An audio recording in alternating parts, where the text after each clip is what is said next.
do we have to revoke? Has it been that long since we spoke? Watch the leaves turn green to brown. One blink and life turns upside down. Hold on, hold tight, through the middle of the night. Hold on, please hold tight. We don't have to fight, 'cause I'm here, waiting at your door.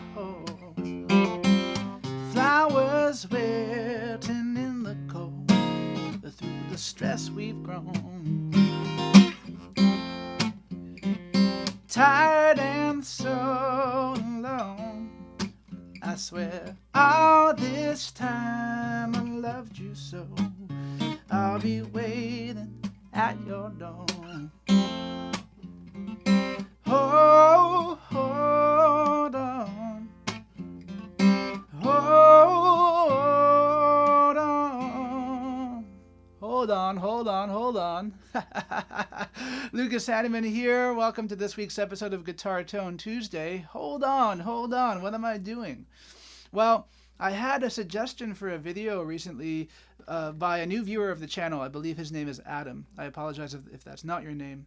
But he asked me if I could do a video about the right guitars for being a singer-songwriter. If you're a singer-songwriter, what should you look for in a guitar in terms of the shape, in terms of the woods? And of course, this is entirely subjective. But in my opinion, there are some things that I have found that do work, that work well, and work well for different contexts. So that's what today's video is all about. So, what do I have here? Well, I've got an Eastman E6 OM, which is a mid-price guitar. It's got a Sitka spruce top. It's got mahogany back and sides, the wood of mid-range, mahogany, mid-range. And it's got a relatively kind of middle-of-the-road 24.9-inch scale length. So the distance between the nut and the saddle is 24.9 inches. So some guitars are, shorter than that. Some are longer than that. But for all intents and purposes, an OM is a mid-sized guitar. And this guitar is really great because of the fact that you can do the fingerstyle thing as I was doing there.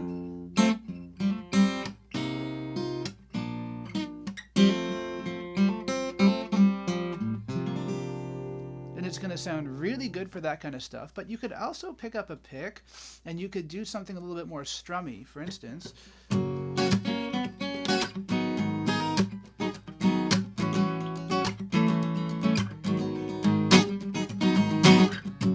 I took a picture of a picture, just a snapshot, a memory card in time. Well, you've been feeling broken, love's been on my mind. I met you at the crossroads. I met you at the rickety old line. Happiness was just a memory, but lights began to shine. So, by the way, these are original songs of mine. That first one that I played at the beginning is called Waiting at Your Door. It's from my band, the LH Express's 2016 album, Tearing Up the Rails. And then that last one was off of our most recent album called Painting Stars, and it's called Snapshot. The album debuted at #1 in Canada on the Roots Music Report last year in 2023, so pretty happy about that. Okay, so this is a mid-sized guitar. You can hear the mid-range. But while that last tune is fresh in your mind, I'm going to pick up a different guitar, and I'm going to do something very similar. Okay, so let's check this out here. I'm going to go for a small jumbo. So this is just slightly bigger all the way around than the Eastman. This guitar was built by Peggy White from Newfoundland here in Canada. It's just a beautiful guitar. It's got a spruce top and East Indian rosewood back and sides, which has a bit more of a scooped kind of sound. And it's got a longer 25 5.5-inch scale length. So let's just check out that same tune Snapshot on this guitar to hear the difference.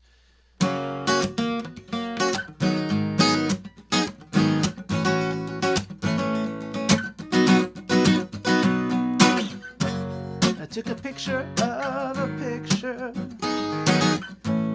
just a snapshot, a memory caught in time. Well, you've been feeling broken, love's been on my mind. I met you at a crossroads, I met you at the rickety old line.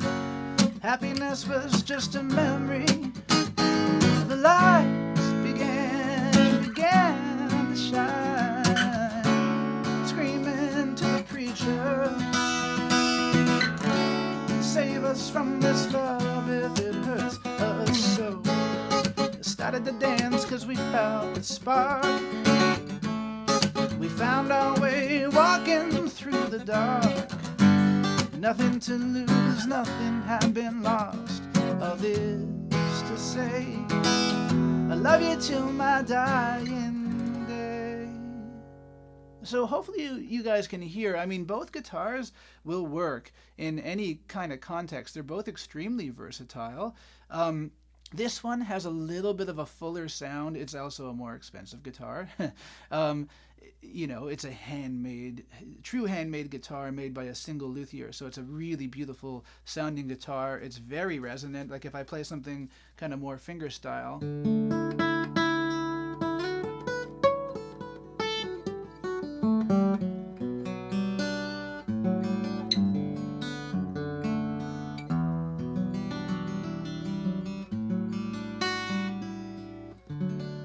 But it's not so much about the value of the guitar. What I wanted to talk to you guys about really with this one is the fact that, well, it's got a longer scale length, so you can hit it a little bit harder.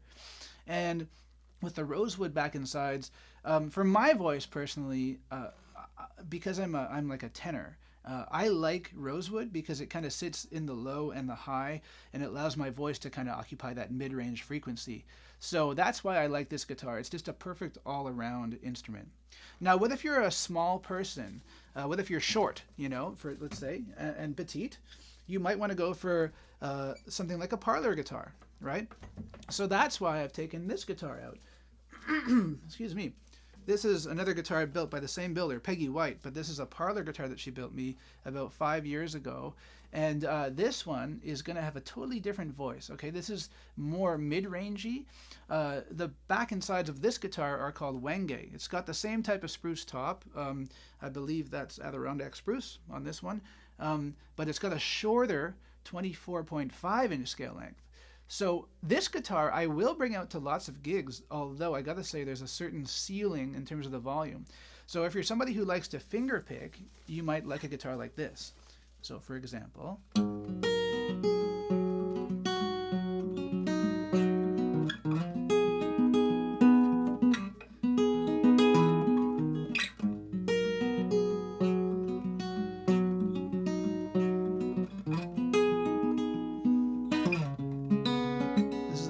called A Place in This World.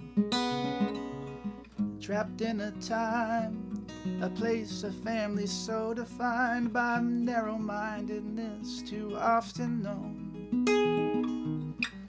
Twins are born and one is given features that the other wishes they could call their own. Throw me down the stairs once more. Oh, mother dear, how could you be so bold? Leave me here and you'll never know the ordinary wonders that this life could hold. So you can hear it's really cutting through for that finger style stuff. There's a snap to it because it's a smaller bodied guitar. It's got kind of dead strings on it right now, so it kind of, you know, has a little bit of that kind of older school, maybe Gibson-y character, like we could say, you know. But if you amplify one of these guitars, you can do a lot with it, but it's not going to be quite as versatile as the bigger guitars. Just to show you as an example, it's a great blues guitar.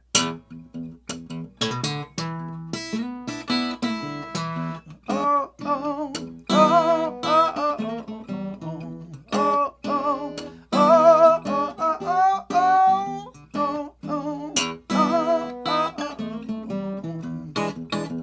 oh, come on, pretty baby, don't you set me free. Won't you want some loving? Don't you be discreet. I want to know, no, what the verdict be.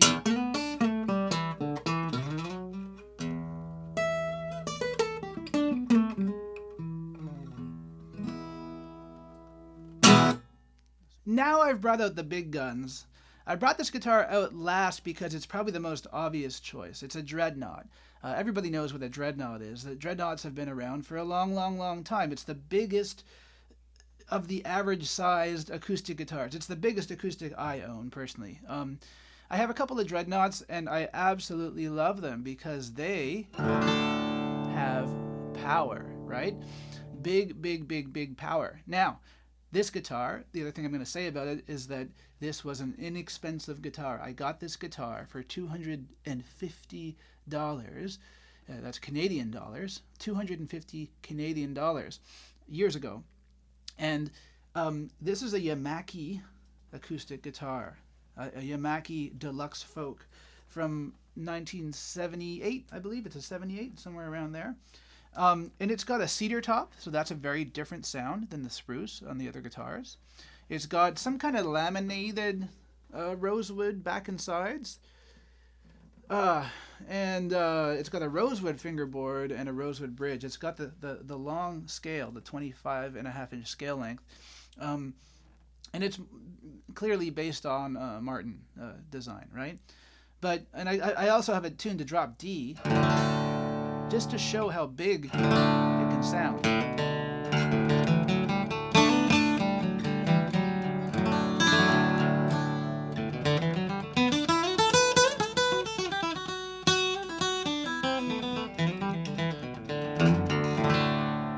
So why would you want a guitar like this? Well, it's not as comfortable to sit with and play, that's for sure. I mean, I've gotten used to it because I've had Dreadnoughts for my whole life, ever since I was like 6 years old. I remember being 6 years old and trying to play my dad's Dreadnought, which was like up to my chin at that point, These guitars are great because they're just powerhouses. If you're going to do some kind of country stuff, if you're going to flat pick, if you're going to really hit the guitar hard, there's nothing quite like a Dreadnought. I mean, all the other guitars work fine for that too. And I actually prefer playing slightly smaller guitars now, I would say. Like, I love playing that small jumbo made by Peggy White. It, to me, is just a great all-around guitar. Same thing with the OM, The Parlor is a bit more of a specialized thing. This is, I could play anything on a Dreadnought as well, and it would be great. But it's definitely a bigger guitar. It's a little bit more cumbersome. And these days we have so many other options. But what is so appealing about the Dreadnought? Well, this kind of thing. Maybe you're going to play some bluegrass.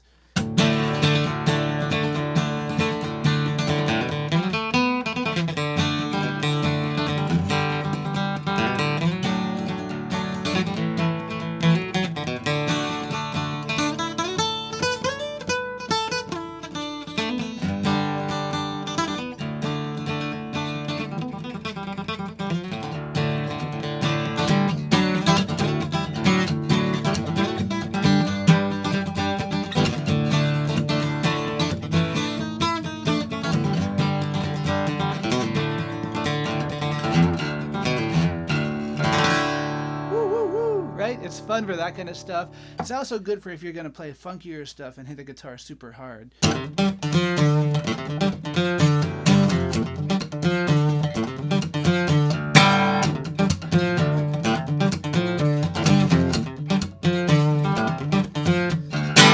Look round when you roam the street, to the for their bones. Oh, good heavens for their bones. Breath to breath and day to night, though the dark pervades the light, they are strong. Could be dead, but they'll hang on. No bad luck can hurt your soul. You've got miles to go. Only one lifetime here lies. We were born to thrive. Pull through. If you know what your mission is, there's nothing you can't do. Pull through.